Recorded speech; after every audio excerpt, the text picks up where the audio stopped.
বাণ, বাণী, মন।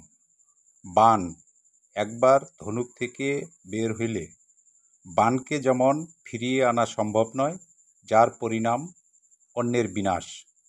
বাণী একবার মুখ ফসকে বের হইলে সেই বাণী ফিরিয়ে নেওয়া সম্ভব নয়। সেই ব্যক্তি যদি হয় কোনো উচ্চ পদাসীন ব্যক্তি, তার পক্ষে সমাজে মুখ দেখানো দায়। যদি সেই ব্যক্তি কোনো শিক্ষালয়ের শিক্ষক হয়, তার অর্বাচীন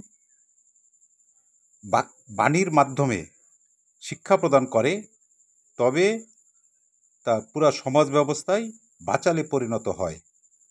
সে নিজেকে তার অর্বাচীন বাণীর জন্য প্রতি মুহূর্তে বিবেক বাণে বিদ্ধ হতে থাকে এবং মনে মনে বাকশাল কত জরুরি ছিল এটাই মনে ভাবে। এই ঘটনা আগামী প্রজন্মকে শিক্ষা দিবে।